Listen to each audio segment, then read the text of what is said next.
that.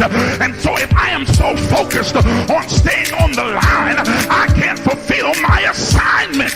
But my God is big enough to handle my fault, my strokes, grubs, my mess ups, because he's already prepared for what I might do. He knows what I'm going to do before I do it, and he already made preparation for me before I get there.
What follows darkness is light. That darkness is the indicator that light is getting ready to shine. So there it is in Genesis, when darkness was upon the face of the deep, and God in the spirit form moved upon the face of the waters, and then God said, let there be. Because darkness precedes the light. Are you understanding what I'm saying? But he needs the darkness there so that God can move upon the face of the deep, so that the shift can take place. Listen, look at your neighbor and tell your neighbor that shift take place in the darkness. Y'all didn't hear what I just said. Everybody's not going to see the shift that's happening. They see the chaos, but they don't see the shift.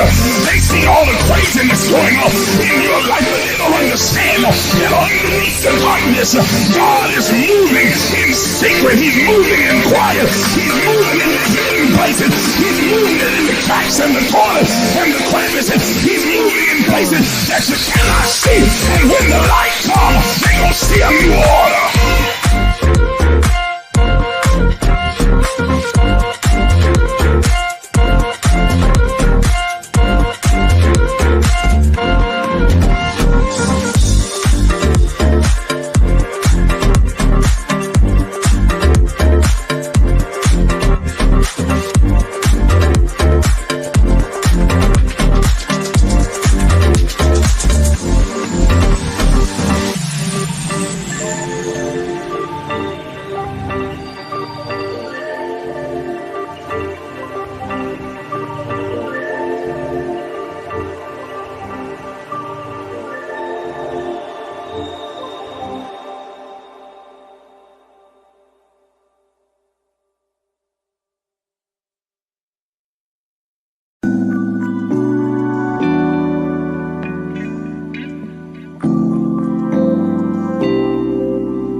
Some of you are even afraid to dream, afraid to imagine.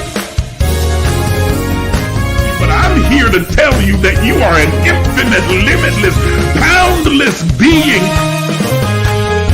Are you willing to do what is necessary to have what you desire? Thank you for joining us.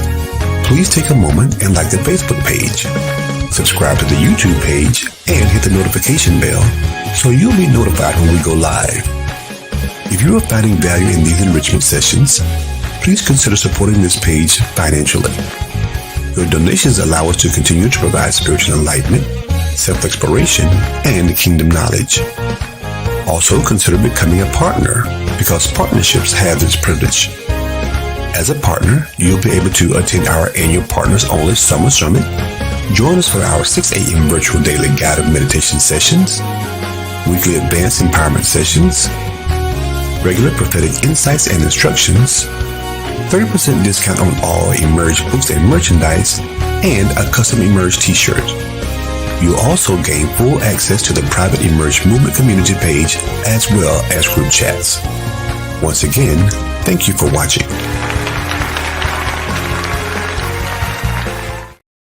Soulful Sunday, everyone. Good morning. How you doing? I'm so glad that you are here and that you are choosing to participate and be a part of this conscious conversation that we're going to have this morning.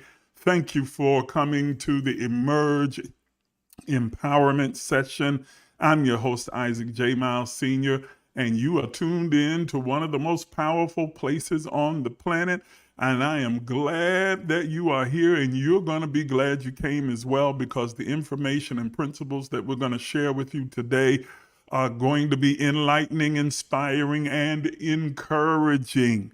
Now, before I jump off into it, let me take care of a couple of housekeeping things. If you would please, those of you who are on with me right now, tag and share this video with as many people as you possibly can across all of your different social media platforms and in all of your groups. Send this meeting out to them right now, especially those of you who are watching live via YouTube. Copy the link that you get there and send it out in your group chat. Send it out to your brother, your sister, your cousin, your mom and them, and everybody, and invite them to come and be a part of this conscious conversation. It's going to be an exquisite one, an empowering one. The second thing that I'd like for you to do for me, please, is to make sure that you also click the little notification button that's on your screen. If you're on Facebook or on YouTube, you can see it there. If you click the notification button, then you'll always be notified when we're getting ready to go live on the air. And that way you will never miss one of these important conversations that we'll have here every Sunday morning at 9 a.m. One more thing. I'd like to invite you to become a partner with the Emerge movement. You can see written in the description above, or if you are on YouTube, is written below, that there is a short blurb there about what partnership involves, what it really means.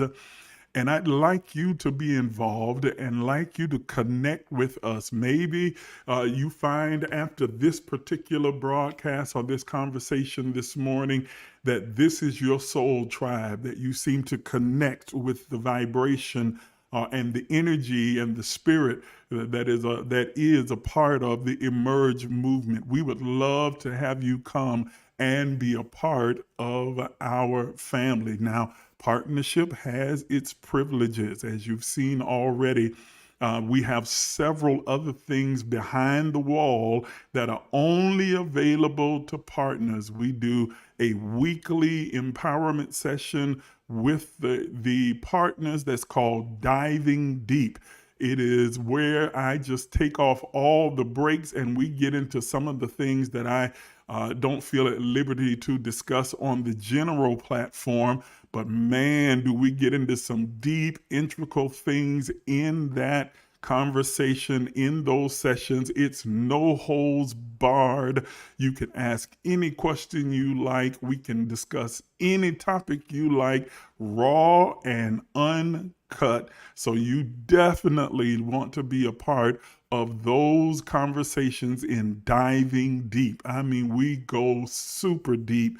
So you really would want to be a part of that. We also have guided morning meditation every single morning. We meet at 6 a.m. in order to set our intentions for the day and to begin to centralize and connect our energies and spirit anointing together so as to create and cultivate a magnetic field that draws into our lived experiences a three-dimensional representation of that which we desire, the highest vision and version of our life. It is a powerful time of fellowship, a powerful time of connection and intimacy with the all of everything and with each other. So you want to join us for our 6 a.m.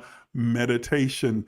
We're also planning our annual summit, partners summit that will meet in various cities around the country and around the world, where we'll come together in a face-to-face gathering for both instruction, enlightenment, as well as for fun and relaxation. And there's so much more that's involved in the partner portal. If you would like to become a partner, you just simply send me an email at the email address that you see on your screen and simply say, I want in. The moment I receive that, I'm going to send you out an information packet with all you'll need to know about becoming a partner with the Emerge movement. Once you've had time to review it and peruse all of the principles and the things that we ask of you, then you simply sign the partnership agreement and email it back to me, and that's it. You are in, and your whole life begins to change. So I'd like to encourage you to partner with us today. All right, let's get into it. So today we're going to talk about passion, purpose, and prosperity. Passion, purpose, and prosperity. Passion, purpose, and prosperity. And would somebody please just put that title in the comments for me? And just for everybody, those who are taking notes and you're able, you need a physical representation of what I'm saying. Somebody write that topic in the comments for me very quickly. Passion, purpose, and prosperity. Passion, purpose, and prosperity. Let's have a real robust and deep conversation on this particular topic this morning. I want to base our conversation centered around a narrative that we find in the Bible. This is an experience that Jesus, the master teacher, is purported to have had as recorded by the writer Matthew. And so I want to base our conversation around this particular narrative because there are some principles that are brought up that are lined within the entire conversation and the narrative that's recorded there that leap off the page and can give us some insight into this particular topic. It's from Matthew chapter 17, verses 24 through 27, just a few short verses. So it's not a long read. I'm going to read it for you, but if you have a Bible or in your house, or you have it on your device and you'd like to read along with me, I'll mark it so that you can go back and read it later and research it for yourself and study over it. Please feel free to do so. Matthew 17, verses 24 through 27. Verse 24 through 27. And this is how it reads. And when they were come to Capernaum, they that received tribute, and that word tribute there is a translation for the word taxes. So it's talking about taxes. It's talking about government payment. Those who received tribute money came to Peter and said, Doth your master pay tribute? And Peter answered and said, yes. And now when he was come to the house, Jesus prevented him, saying, what thinkest thou, Simon? Did you notice a little bit of a change there? I'm not going to jump into it right now, but did you notice that Matthew begins by referring to him as Peter, and then Jesus is purported to have referred to him as Simon. We're going to deal with it. Both of his names. Okay. So, of whom do the kings of the earth take custom or tribute? Of their children or of strangers? And Peter saith unto him, of strangers. Jesus says unto him, then are the children free. Notwithstanding, lest we should offend them, go thou to the sea and cast a hook and take up the fish that first cometh up. And when thou hast opened his mouth, thou shalt find a piece of money. Take that and give it unto them for me and for you. Okay? Matthew chapter 17, verses 24 through 27. All right. So let's dig in here. When we talk about these three words, your passion, your purpose, and prosperity, these are three things that every single person is in possession of.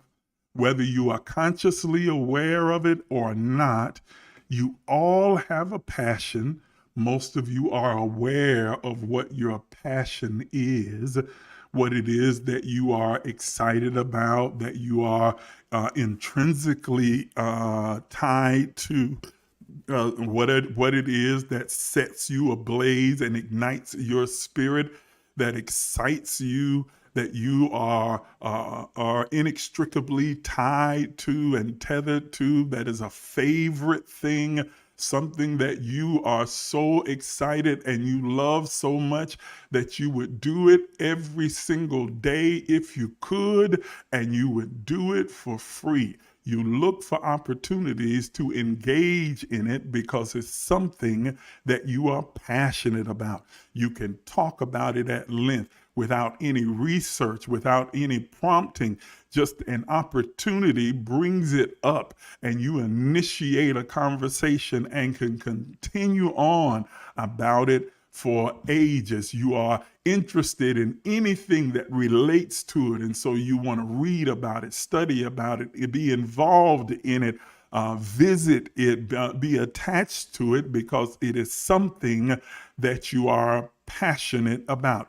Every person has a passion, not at least one passion, not just one. Some have several passions, but everyone has at least one thing that you are passionate about. I want you to ask yourself this morning as we progress in this conversation, what is it that you are passionate about? What is it that has a hook in you? What is it that is so engaging and so exciting and so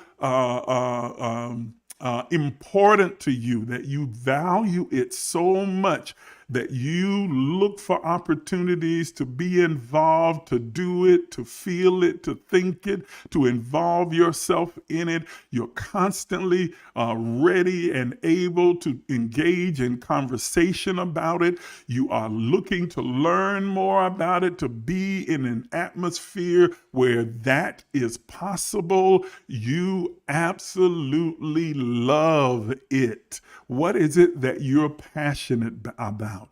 Make a list, if there are more than one, of the things that you are passionate about, that mean something to you, that are an attachment, that are something that you are willing to pursue, that you are willing to fully embrace, that you give your whole conscious mind and soul to, and you would do it every day, experience it every day, involve yourself with it every single day if you could, because you are just extremely passionate about this particular thing or things. I want you to write it down and make a list of it. Do it real quickly right now.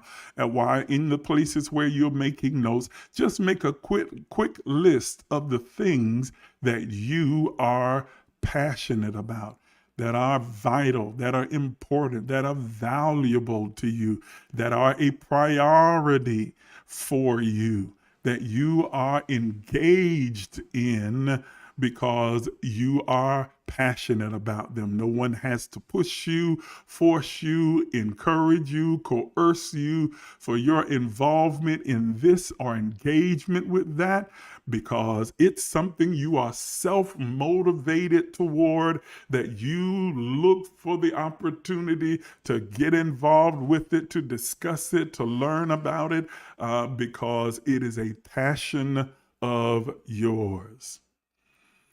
Everyone also has a purpose. The best definition for purpose is an original intent for your existence in the earth. What were you originally intended to have come into this three-dimensional form and matriculate through this plane of consciousness that we call earth? Why are you here? What are you here to do and to be and to become and to give and to present? What is your original intent? What's your purpose? What is your purpose? Your purpose is at the substratum of your existence and your life. Now, while most people are somewhat aware of their passions, many people seem to stumble and struggle with this thing called purpose. And they pose it as a question to themselves: why am I here? Why am I in this place? Why was I born into this space? Why am I in the family that I'm in? Why am I living in the city that I'm in? Why was I born under the circumstances that I have been? Everything evolves and revolves around purpose. Everything has a purpose.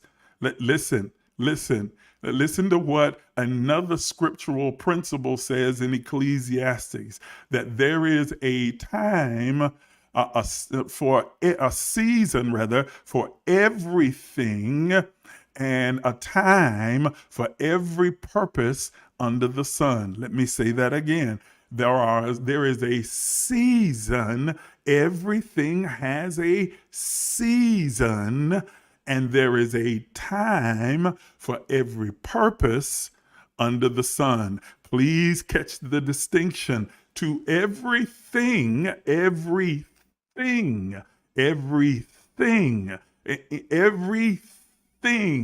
nondescript thing, there is a season. And seasons come and go and pass. They're transigent. They change, they shift with the changing of the times and the climate and the revolution of the planet as it begins to turn on its axis. We experience all of these different seasons. Everything has a season, but he says there's a time for every purpose. That purpose is attached to timing. Ooh, Lord have mercy. That your original intent, that your purpose, your reason for being in the earth is attached to timing. That you are brought into this earth, that you have chose to enter this three-dimensional form and possess this body that you are in to fulfill a particular purpose in the earth. But that purpose is attached to timing. There is a time for every purpose under the sun. Things have a season, but purposes have a time, a distinct moment that you step into it, that you emerge out of your closet, out of the shadow, out of obscurity, and you begin to step into the stream of your purpose. It is a specific time, and it's not something in stone, because everyone's time is different. Everyone's time and timing is idiosyncratic to their particular existence. But there is a time for you to not only know what your purpose is, but to begin to flow in your purpose. To not just know, but to flow in your purpose. Everyone has a purpose, and that purpose is time stamped and time sensitive. All right, passion, purpose, prosperity. Whether you recognize it or not, and I know this one is a struggle for most, everyone has prosperity. Wait a minute, Mr. Miles, hold on. I'm not experiencing. I didn't say you weren't you were experiencing it. I said you had it. Everyone has it, even if they're not experiencing it. There are some people who are starving in a grocery store. There are those who are sitting in a prison where the doors are unlocked. Y'all, great day. There are people who are, let me give you an example. Let me paint a picture for you. Suppose, if you will, by some twist of fate and circumstance and happenstance, you come to discover that your father is not who you've always believed is your father. And you come to discover, or your mother, it is not the person that you've always thought was your mother. And you come to discover that your father or mother is a billionaire. They are a multi-billionaire entrepreneur, business person, okay, with just extreme abundance and wealth. You have lived your whole life as the son or daughter of a billionaire, but because you were unaware, you didn't enjoy any of the privileges and the options that are available to those who are the son or daughter of a billionaire.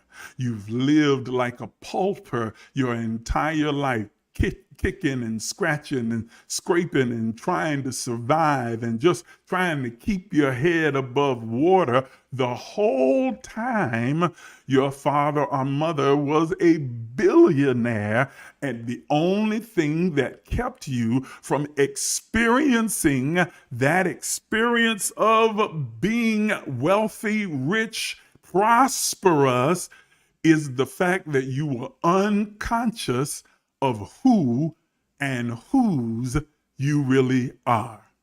Can I tell you that your father, mother, it owns the cattle on 1,000 hills, that all prosperity flows from it, that the Spirit of God within you is the source of all riches, abundance, and supply, but that you can live a life on the margins. You can live a life of struggle. You can live a life of distress and stress and anxiety for decades simply because you are unaware of your lineage and the fact that you are the divine expression of the all of everything. Let me say that again, that you are unconscious, unaware, blinded to the fact that you are the offspring. Yes, that you are the offspring of the all of everything. In Acts, the writer says, it is in him or in God I live and move and have my existence. I live in God. I move. In every move I make is in God. My life is wrapped up, tied up, tangled up in God. And I have my very existence and my being in God. Now, the word that is used in the text there, in, clearly from the Greek word that's there, it is interpreted as being intimately attached to, being that the object being the progenitor of the thing that is attached to it. The object being the thing that is the progenitor of the thing that's attached to it.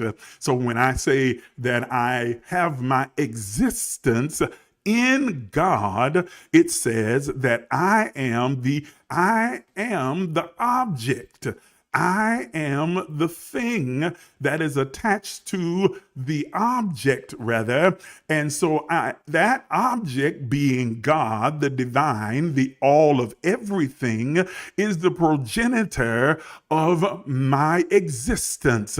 I am inextricably connected and tied and one with the one that has created me in its likeness and its image, and has placed me in three-dimensional form. Now, if I am unaware of that, if I have taken on the identity that has been given to me by my culture, by my environment, by my family, by my religion, by my traumas, by my hurt, by my scars, by my pains, then I will identify myself by those anomalies that occurred in my life and lose sight of my true identity. So I walk around with spiritual amnesia, thinking that I am someone and something that I'm not, because I am unaware of my true identity. Then everything and everyone around me then now engages in giving me an identity, forcing a particular identity, a mindset about who I am. And so I take on a title, Lord have mercy, that does not fit who I am. It's kind of like when David has to face Goliath, and then the king wants to have David to wear his armor. And when David puts it on, he makes the statement, I can't wear this. It doesn't fit fit me. It's not my identity. It's not who I am. If I'm going to be successful in the challenge that is before me, I cannot go in dressed and pretending to be somebody that I'm not. Can I tell you, ladies and gentlemen, that God, the universe, the kingdom of God, the spirit world does not bless who you pretend to be, but the spirit blesses who you really are. It only begins to bless the who you are when you become aware, consciously aware of who you are and embrace your own divine nature. As long as you think of yourself as a poor, pitiful pilgrim passing through, trying to make heaven your home, Lord have mercy, you will exist in this three-dimensional experience as poor, pitiful, lost stranger, pilgrim, scraping, trying to climb up the rough side of the mountain and looking for a pie in the sky by and by, some eternal, futuristic, metaphorical experience in the hereafter, and experience nothing but hell while you are here, sometimes up and sometimes down and sometimes level to the ground. I've been buked and I've been scorned. You are creating an existence for yourself based upon an identity that has been given to you by a particular religion, a group, an experience, or culture, an environment. You are conforming yourselves. Are you hearing what I'm saying? You are confining and conforming yourself into being something and wearing an armor that does not fit you. And so you are wondering and bewildered how it is that you keep going into battle after battle, challenge after challenge, and losing again and again and again, because you cannot win as the person that you are pretending to be. You cannot win as the imposter that you have been convinced that you are. You can only win when you show up as you are, your authentic self. That's when you have real success and victory. Are you understanding and hearing what I'm saying to you? And I'm telling you that even though you may have been living from paycheck to paycheck and living in survival mode and trying and make ends meet and struggling, trying to get ahead and trying to keep your head above water, that is not who you are. Let me say it again for those of you that's sitting in the back. That is not who you are. You're not broke. You're not pitiful. You're not poor. Do you hear what I'm saying? You have no need, no want, no lack, or scarcity. As a matter of fact, scarcity is an illusion that you've created within your own conscious mind in agreement with the collective consciousness of a global community and your family, friends, and loved ones that you have created, and therefore the kingdom, the universe, has no choice but to give you a visible representation of what you have accepted as your truth and has become your dominant thought. So while you're around here thinking of yourself as poor and broke and miserable and struggling and trying to make ends meet as a man thinketh, my goodness, Lord, as you think about yourself, you perceive yourself, you accept as your dominant thought about you, then so are you. You are setting yourself up to experience those disempowering thoughts and words and conditions that you have orchestrated as your illusion, your delusion, and you are walking in the illusion, sitting in a cage that has no doors on it. And all you have to do is awaken to who you truly are and begin to change your thoughts, words, and deeds, and you will completely, drastically transform your experience. Be thou transformed by the anachronosis, the renewing of your conscious mind. Pull down every stronghold, cast down every image and imagination, bringing into captivity every thought that exalts itself against the intuitive knowing and knowledge of God that is loaded and coded within your DNA. Everything in you rebels against that idea of poverty and struggle and slack and lack. Everything in you, you have to work hard to maintain that poverty mindset, because everything in you is teeming with abundance and prosperity, and it is constantly pushing up against the illusion that you have bought into. All you have to do is get up and walk outside of the door and recognize it's not about thinking outside of the box, but recognizing that there is no box and there never was. Are you hearing what I'm saying to you? I haven't even gotten into the narrative yet. I just got caught up in that moment because I felt the unction to say it, like someone listening to me needs to hear these words. You are not trapped. You are not stuck. You are not broken. You are not in the muck and the mire. Lord have mercy, whatever that is. You are not tied and tethered to your current existence or your current situation or the thing, or the person, or the place.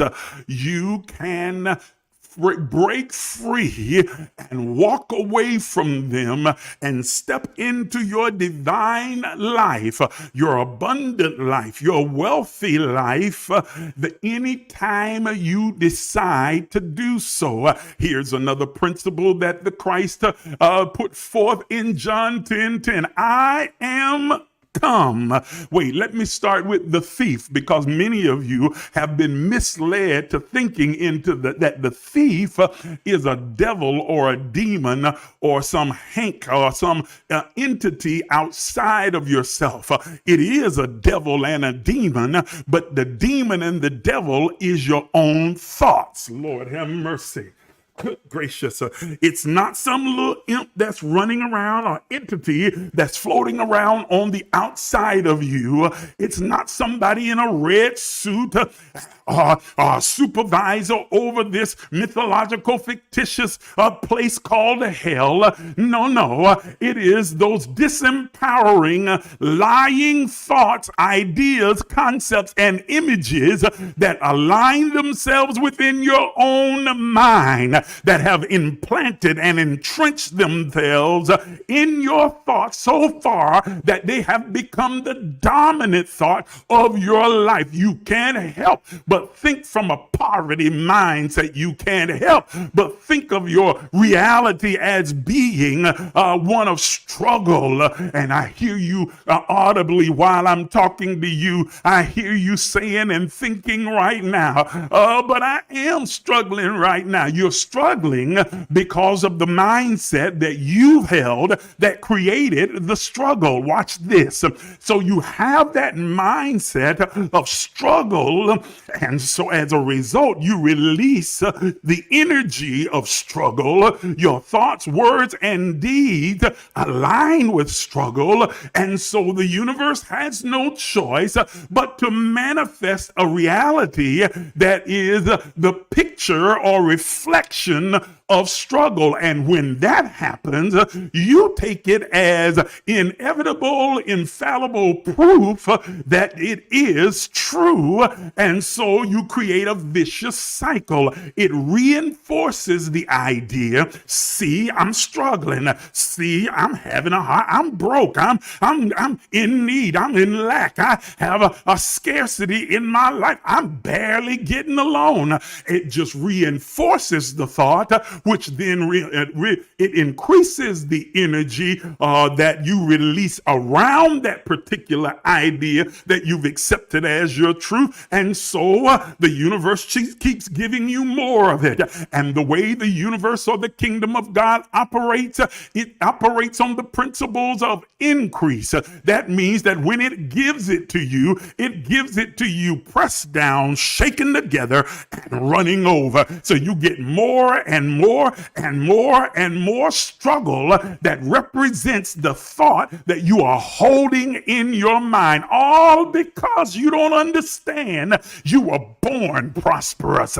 You were born wealthy. You were born abundant. You were born and created. Are you hearing what I'm saying? With wealth and everything at your disposal, because the spirit that is in you and that is you and that is as you is the source of everything that exists in this three-dimensional planet. And so you have a passion that you are mostly consciously aware of, a purpose that you are less aware of, but you know it exists. And so you're trying to ascertain what that might be, but then you are also prosperous that you don't even believe that to be the case. You have convinced yourself otherwise. And so you remain in the grocery store starving. And you remain in the prison with no doors. I'm going to try and unlock you to set you free, not from a prison outside, but from this one you've created in your mind this morning through the narrative that we're looking at. I want you to see some principles that the narrative puts forth. Let's go to it real quickly. Man, that's a very long introduction. It's been almost an hour. Lord have mercy. So let me go fast. Listen fast as I move through the narrative. There's a few points of interest that I just want to point out real quick. I'm not going to dwell there because I want to get to the principles, because that's the meat of the conversation.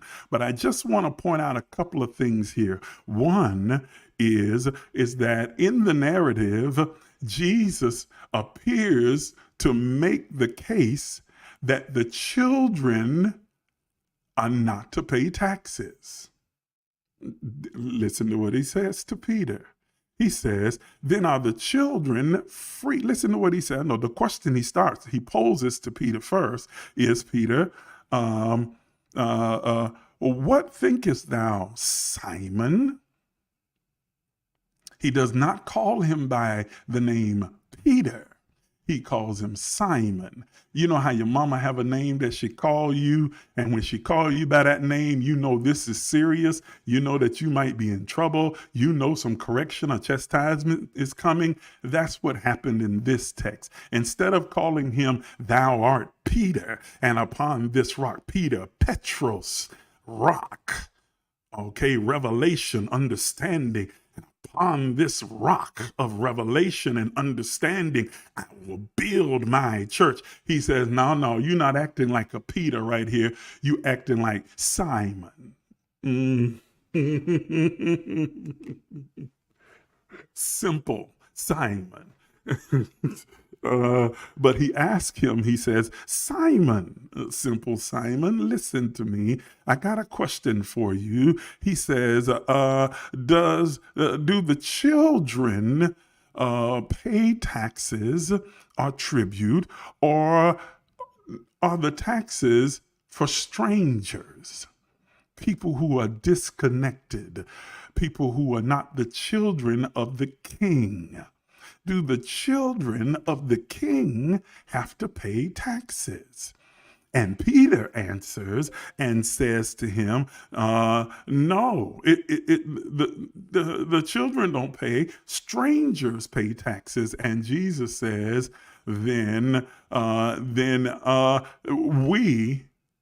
neither are we obligated to pay taxes,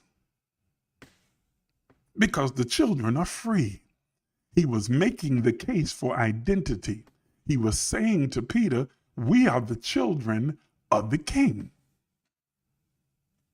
I just got through saying, when you don't recognize who you are, then you find yourselves giving yourselves over to obligations and restrictions that don't even apply to you.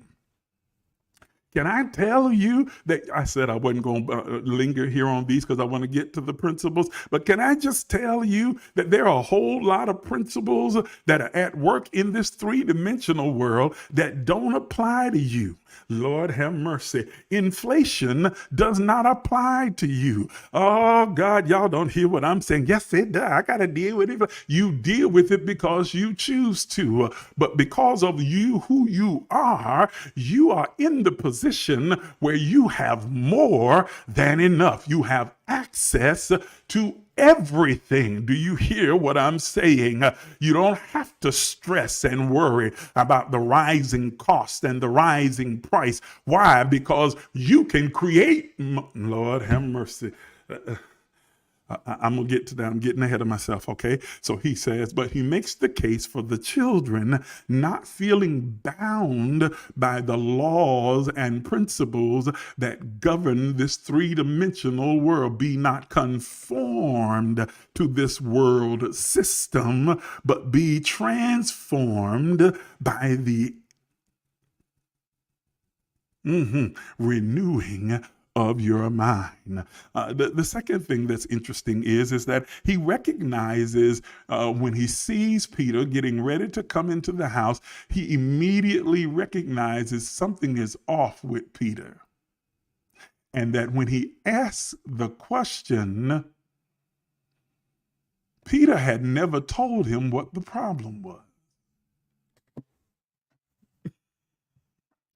Did you hear what I said? That when he asked Peter the question, Peter hadn't even told him what the problem was yet. So he not only recognized that Peter's spirit, his energy was off, but he was able to discern his thoughts. Man, that's a whole nother conversation. It's a whole nother conversation. But I'm talking about the kind of intimacy and connection where he was able to discern his thoughts and begin to speak to what he was thinking without Peter ever voicing it. Can I tell you that you need to be very familiar with the people that are in your circle and able to discern when their energy is off? They haven't said anything. They're just walking into the room, and you can already pick up something's off here, because we operate in perfect harmonious alignment, and I can feel, I can sense, I intuitively know that something is off here. And if I hone in and focus, I'll be able to discern what's going on without you ever opening your mouth, and then direct the conversation in a way that we address the issue. That's all. I'm just skimming through this right quickly. The third thing that I find of interest is that Jesus in this narrative acquiesces in order to avoid controversy. He just says, listen, just so we don't offend anybody, We're going to go ahead and pay these taxes. We're going to go ahead and pay this tribute. We're going to go ahead and follow the norm of the system, of the world system, because we don't want to offend them before we can invite them into the kingdom and enlighten them to what we already know to be true. It's kind of like when the Apostle Paul says, I became all things to all men in order that I might win some. He wasn't talking about winning them to know Christianity or any other religion, because Christianity didn't even exist at that time. Remember that this is when the book was being ascribed. Well, it wasn't even when it was. This is when the event was taking place, and the book wouldn't be written until 90 years later. So he was not talking about Christianity, which didn't come about until around the 1st century CE. So please understand, he was not saying in order that I might win them to Christianity. He was talking about that I might win them to me, that I might be able to build a rapport and a relationship with them, so I'm able to pour into them the information that they lack, that I'm able to shed some light into those dark spaces that will awaken them to who they truly are. So he says, I will acquiesce and I will become all things to all men. I know how to adapt. I know how to acquiesce. I know how to humble myself so that I'm able, like a chameleon, to fit into wherever I am in order to be able to win people to myself and create such a relationship and rapport that I can pour into them. Can I talk to some of you saved, sanctified, Holy Ghost filled, tongue talking, jerking,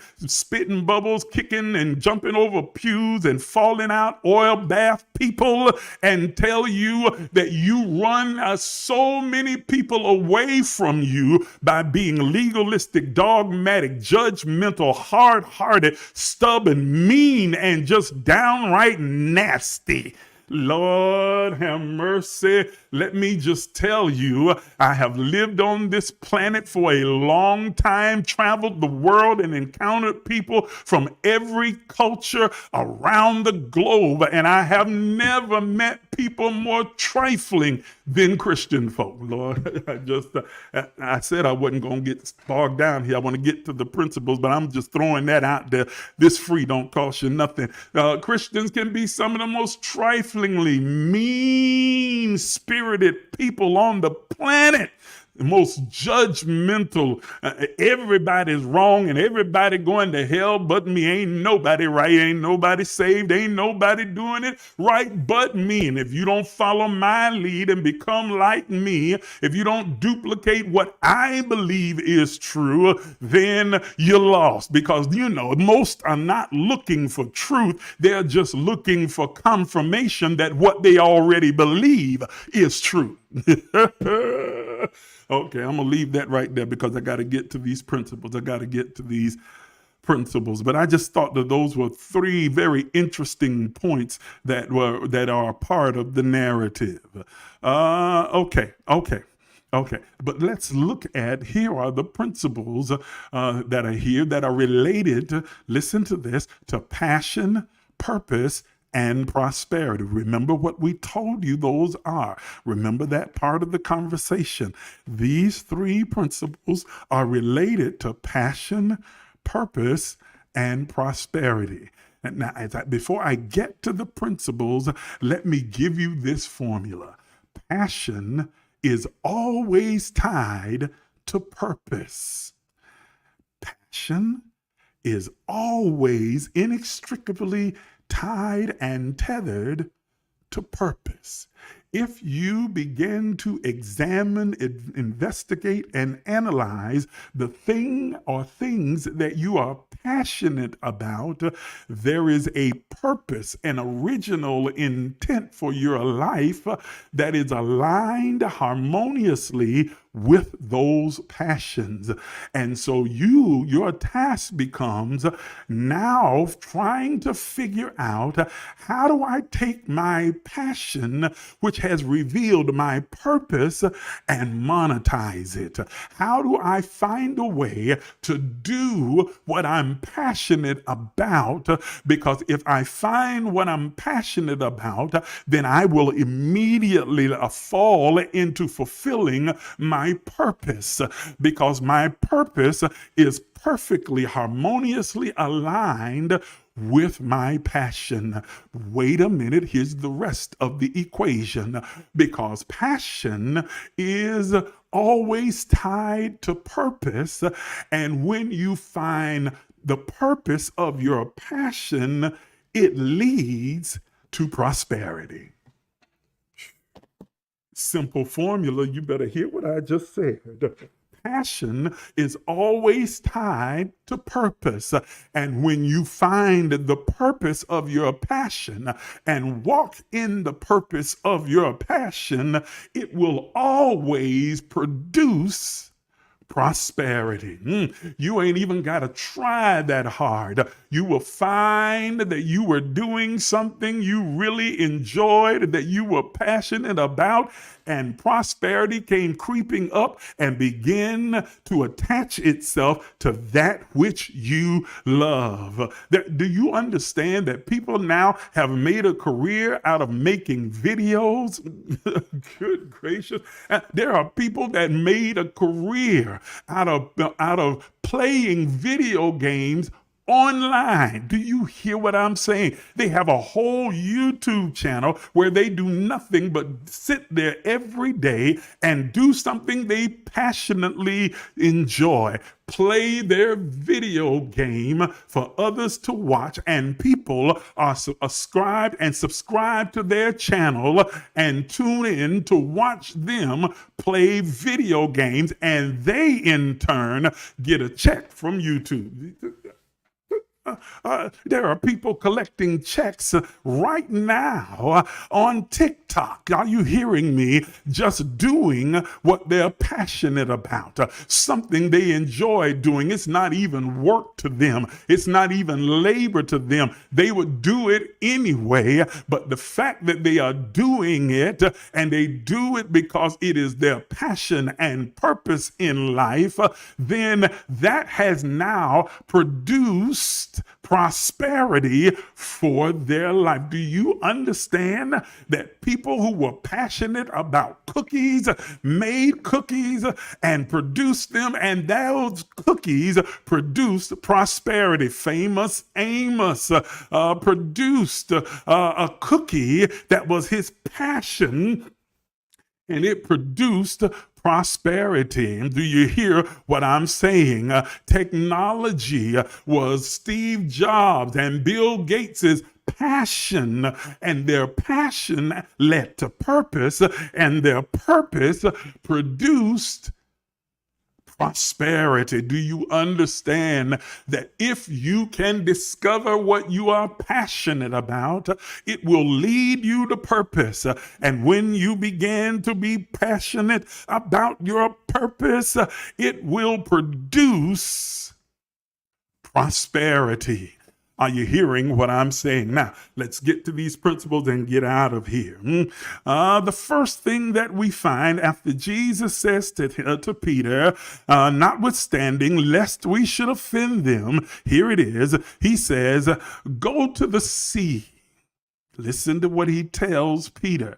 Remember who he's talking to. He is not talking to Bartholomew. He is not talking to John. He is talking to Peter. Peter, who was a fisherman. Peter, who made his living from catching fish. Peter, who was passionate about fishing. He was so passionate, he would spend all day toiling in the waters.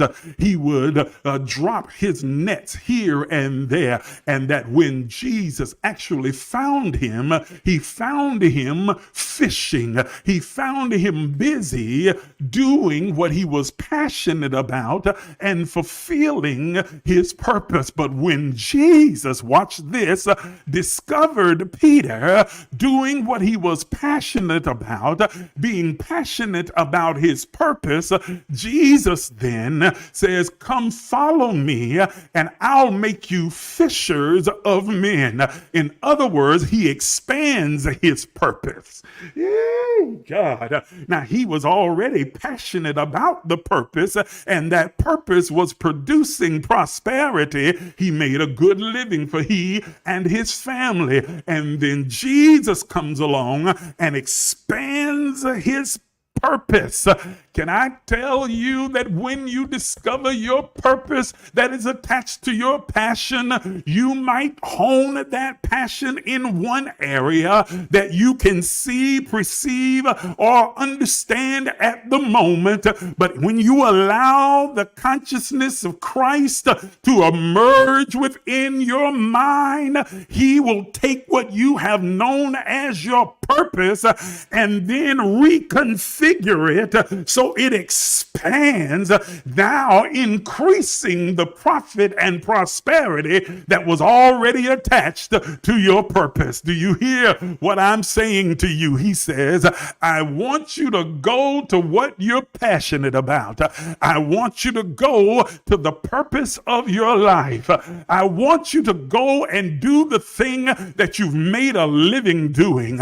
I want you to go and involve and engage yourself with something you are extremely familiar with because it is something that you've been passionate about your entire adult life. It has produced a good, prosperous lifestyle for you. And so you already have the proof that your purpose can produce prosperity. So go do what you know how to do. Can I tell you, Lord have mercy, that when you are come upon a jam, a situation, a circumstance, a challenge that seems insurmountable, engage your passion and purpose, and it will produce the level of prosperity that gives you the option and the ability and the capacity to overcome whatever you might face. Because remember, money is an answer. Money has a voice. It shouts, it screams, it dances. Money is a solution. It creates options and creates opportunities and open doors. Oh God. And when you engage your passion and purpose, then money will follow, prosperity will follow, and you become the way out of no way. Good gracious, y'all keep waiting on Jesus to make a way out of no way. You keep waiting on Gabriel, Michael, Raphael. You keep waiting on your prophet, your bishop, and somebody. And I keep trying to tell you that the answer, the solution to the problem is you, that you are the way maker. God in you, through you, and as you, equipping you, has already made you the solution.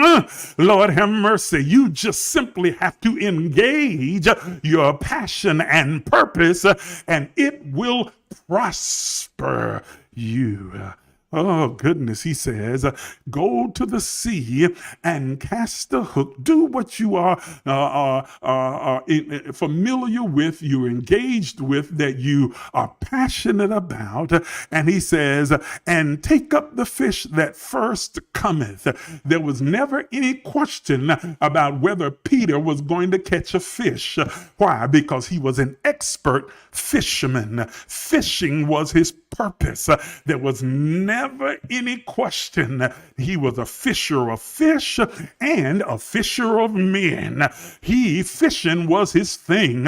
Fishing was his gig. There was not even a question that he was going to catch a fish.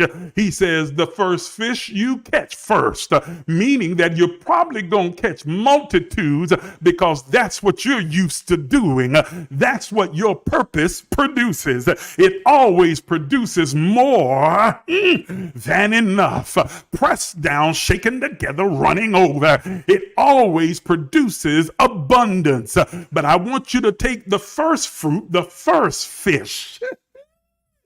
that comes out of your purpose that produced this prosperity. He says, take the first fish, Lord have mercy, that bites upon that hook and look in its mouth, and there you're going to find money. Lord have mercy. Can I tell you that Jesus in this instance now, there was not a fish that had been floating around in the sea all this time carrying money. Oh, have mercy. But remember that purpose has a time.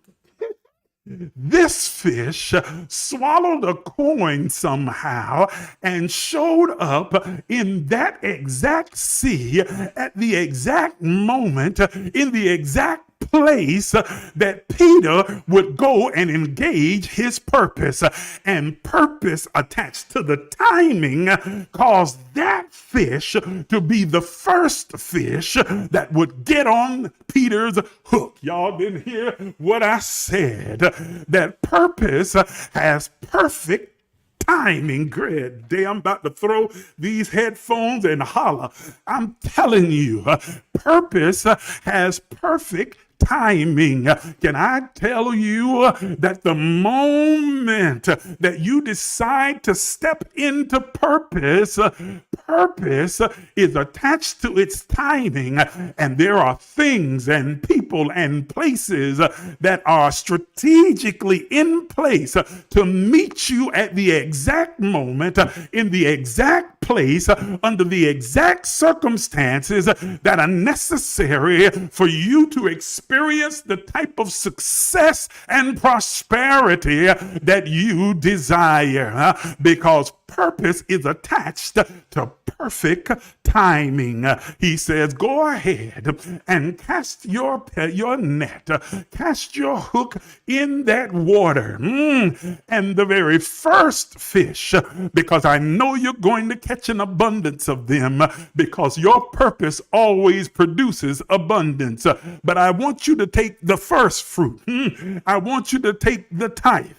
I want you to take the beginning. I want you to take the root and look in its mouth and find the money, find the seed, find the sacrifice. Y'all didn't hear what I said. He says you have the ability loaded and coded within your DNA to manifest money from a fish. Do you hear me? From your purpose, from your passion.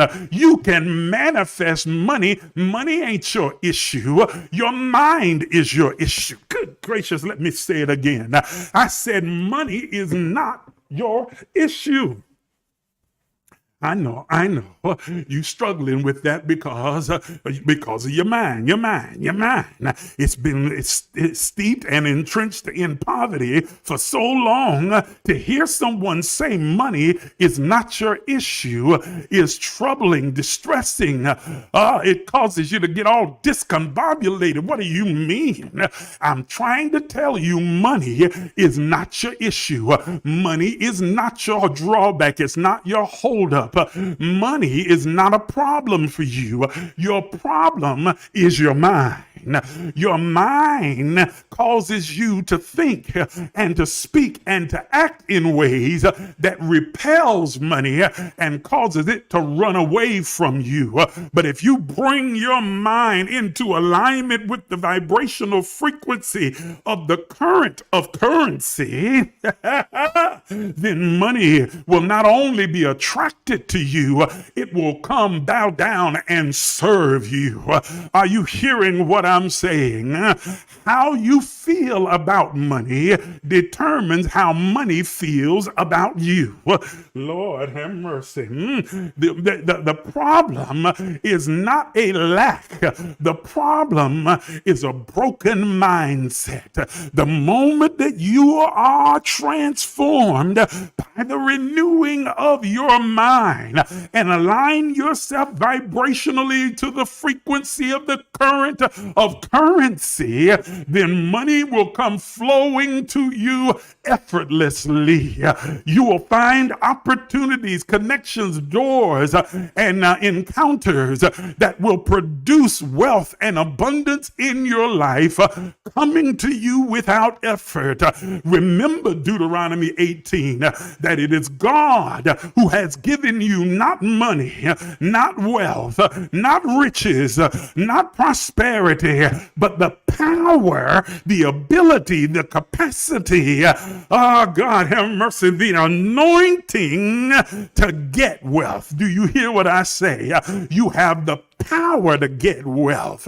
I am come that you might have life, not that you will. You might, not that you will have life.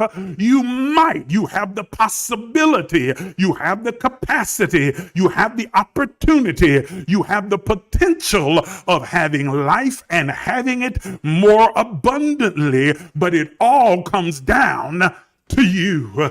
God, not pie in the sky, not a prophet's hand on your head. Are you hearing what I'm saying? Not a prophecy coming out of their mouth. Not a money tree growing in your backyard, but it is about you tapping into your own ability, power to create wealth. And that power is the power of your passion and purpose.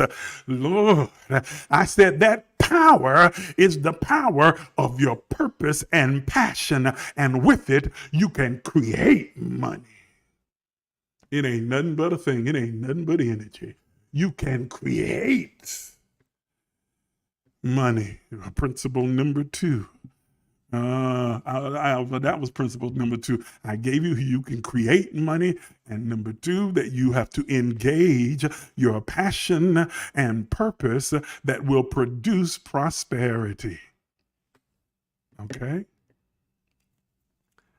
And then number 3, the third principle is you got to take the first fruit, the first fish that you catch and the coin in its mouth, and take that and release it.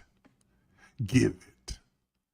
And in this case, he was giving it as a tribute to a person that was the king, or at least thought of himself as the king. And he says, take the first fruit and give it to the one who's in the position of authority.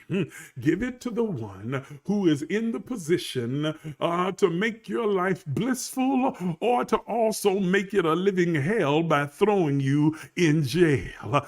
Give it to the one who has set up this system within the earth, that you now are subject to the system so as not to create controversy for yourself, for you not to engage in controversy unnecessarily.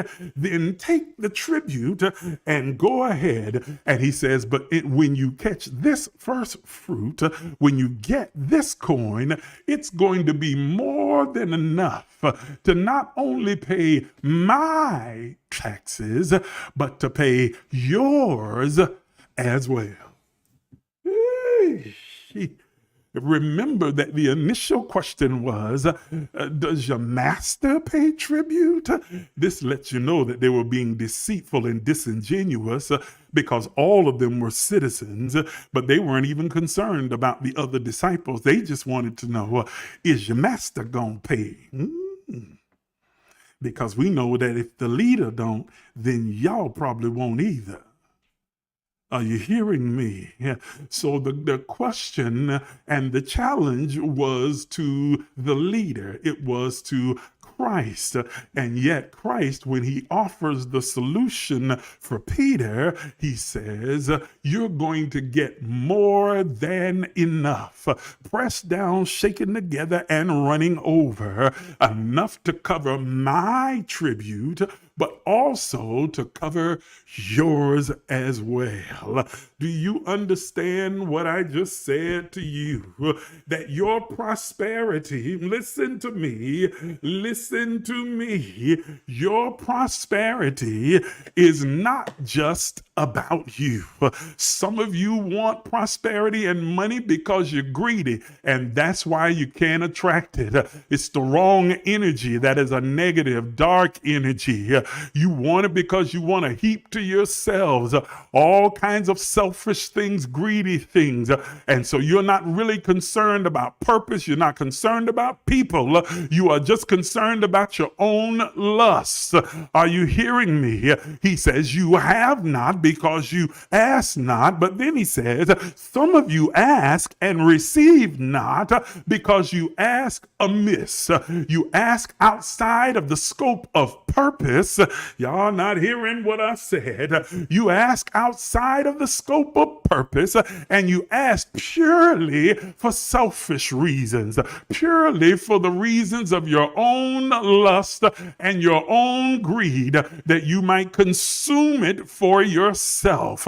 But understand that prosperity is not just about you. It includes you, but it also includes those that are outside of you, the purpose that is bigger than you, the passion and purpose that is bigger than just your own individual desire or your own individual lusts, but that it is outside of you. He is giving you, oh Lord have mercy, the universe, the kingdom of God itches to produce in your life more than enough so that you, in the consciousness of abundance, understand that I don't have to hold on to it tightly and pinch it.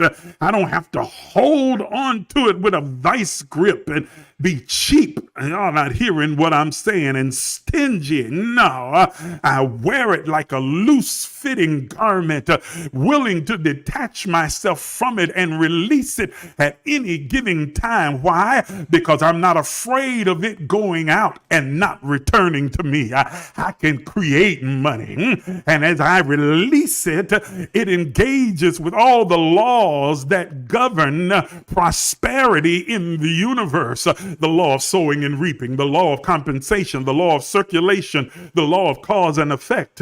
Are you hearing what I'm saying? And so and the law of increase and the law of prosperity that says, if I give, it shall be given unto me. Not just what I gave, but I'm going to get it back. Good measure, pressed down, shaken together, running over. Watch this. Shall men, not a man, but several streams of income will cause it to come flowing. It went out one way and returned 7 different ways from several streams flowing into me. And with the same measure I meet, it will be measured unto me again. I'm trying to get you to understand that your passion, your purpose will lead to prosperity. And that prosperity is not for you to consume it upon your own lust, but it is also for you to contribute it into the lives and purposes and desires and dreams of others around you, knowing that there is never a shortage, a lack, or scarcity in your life. Ooh, I got real excited and caught up on this one. Jumped into my preacher voice, I know. I don't normally. Oh, I'm sweating over here and everything. My shirt wet. But I hope you understand, comprehend, and digest the message and the teaching and the principles that I've outlined for you this morning. Passion is inextricably tied to purpose. And when you are passionate about your purpose, that purpose will produce prosperity. And you will always have more than enough to not only fulfill your destiny, but to engage with others and assist them in fulfilling their destiny.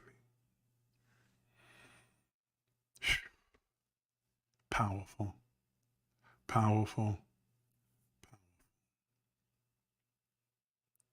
All right. If you, well, I know if, I'm not even going to say that. I was about to say if you were empowered, impacted positively by what you heard, but there's no if in it. I know that if you hung around and you listened, you were positively impacted by what you've heard. And you should have a nice set of notes in front of you that you are able to practically apply the principles that you received today to your life and start to do the work to free yourself from the self-imposed prison that you've put yourself in and begin to live in the liberty and the freedom that the light of God has always intended for you to have, that you might experience life and you might experience it abundantly. You have the opportunity, the capacity, the ability to experience this life by simply making a mind shift. Shifting your mind, moving from one space to the other, from the secular to the sacred. And everything absolutely will change. Now, there's so much more I could tell you. I go into so much more depth and detail about this with the partners and the partners portal. Trust me, you can ask any of them that are on here. They can witness and testify. I have given them some principles and practices that are far deeper than what we discussed here today, that has helped them to begin to manifest the level of prosperity in their life that they've always desired. And it absolutely, positively, 100% works. They'll tell you, they will tell you. And we are building and creating wealthy people. Millionaires are going to be birthed out of this group because they're going to get everything that they require to be able to create a wealthy, financially fit life. We have a financial fitness plan that all of them are engaged and a part of, that is transforming their financial life. A financial fitness plan that I personally put together, and I promise you it absolutely 100% works. They can tell you about it, that we have principles and discussions around those spiritual, esoteric laws and principles and practices and patterns that govern prosperity. I'm telling you, if I were you, I would become a partner right away. You think what you got here was great? It's nothing compared. As a matter of fact, I'm getting ready to share some things with them.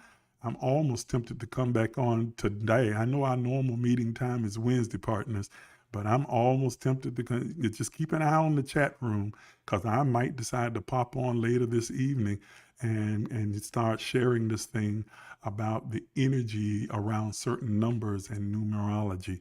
So, and y'all know I'm liable to start prophesying while I'm in the midst of the teaching. So just keep your eye on the chat room. And if you're not a partner already, go ahead and become a partner. It's simple to do. Send an email right now.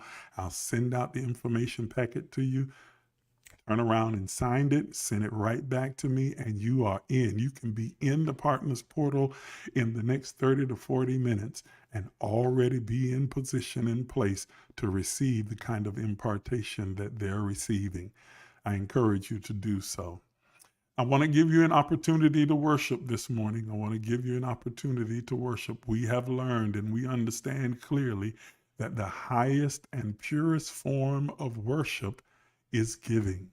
The very first time that the word worship is even mentioned is in Genesis, when Abraham's in the narrative where God has told Abraham to take his son Isaac up on a mountain and offer him up. And Abraham says to the servant who's with them, who accompanied them to the bottom of the mountain, "You stay here with the animals. I and the lad will go up and worship, and then we will come back." It's the very first time that the word worship is ever used in the scriptural text. He says, "I and the lad will go up and worship." Well, what was he going to do? To offer seed and sacrifice. That's a whole nother conversation around that one right there. You say seed and sacrifice. Well, I know Isaac was the sacrifice. Where you get the seed from? If you read the text, you will see that when he built the altar, before he could put the sacrifice there, he had to fill the trench around the altar with seed. Man, don't bother me. I'm telling you, there's so much more. So I want to give you the opportunity to worship. The highest and purest form of worship is to give seed and sacrifice. So those of you who have engaged with this platform this morning, I want to give you the opportunity to be able to give. If we have Cashapp, Zelle, and PayPal. If you want to use Cashapp, it's $emergelec. If you want to send it by Zelle, you can send it to emerge.lifecenter@gmail.com. And if you want to use PayPal, you can use paypal.me/emergelec. When you send your seed or your sacrifice this morning, please put in the comment section or the memo of it. Every one of them have a place where you can say what it's for. Name your seed. Don't just send it, name it. Name it what you desire it to produce. Name it. Tell it. Tell your money, this is what I'm expecting from you. Name the seed. Put it in the memo. But that also informs me so that I am able to bring my spirit into agreement with yours through prayerful meditation and affirmative prayer to help you to accelerate the manifestation of that which you desire.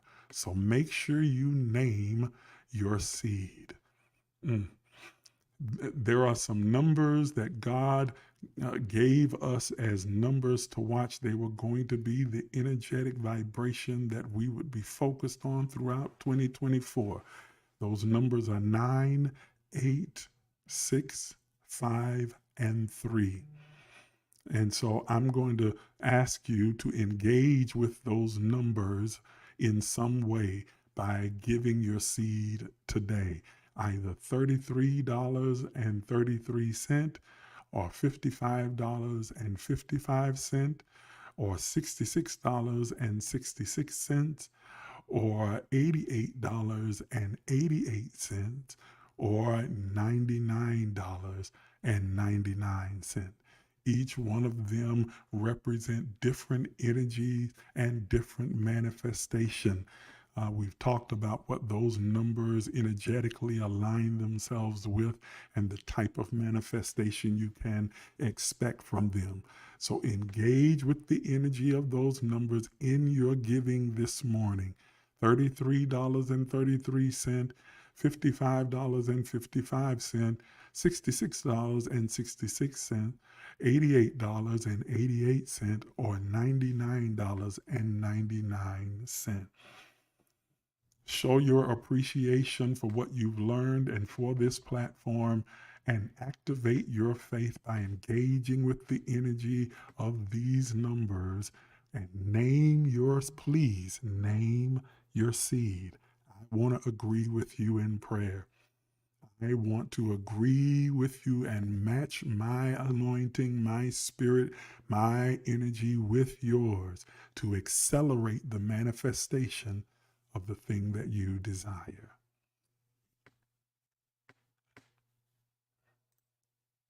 All right, everybody. Thank you so much for tuning in and for hanging in with me. See, it's like there are certain people that drop off anytime you start talking about money, and that's why they don't have any.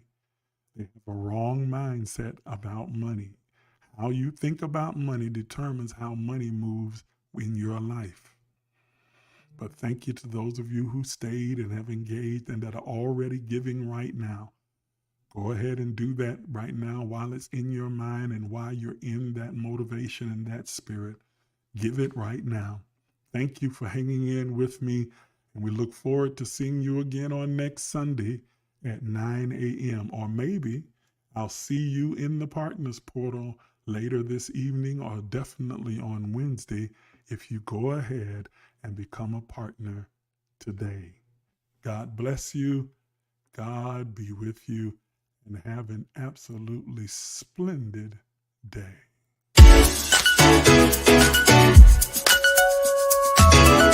Some of you are even afraid to dream, afraid to imagine. But I'm here to tell you that you are an infinite, limitless, boundless being. Are you willing to do what is necessary to have what you desire? You've been listening to Apostle Isaac Miles, the disruptive innovator, a mentor, an author, a motivational speaker, an entrepreneur, and the founder and spiritual director at emergelec Life Enrichment Center. Please take a minute to subscribe, like, and share this page. If you'd like to become a partner, you can do so by emailing us at emerge.lifecenter@gmail.com. Again, that's emerge.lifecenter@gmail.com. Once again, thank you for watching.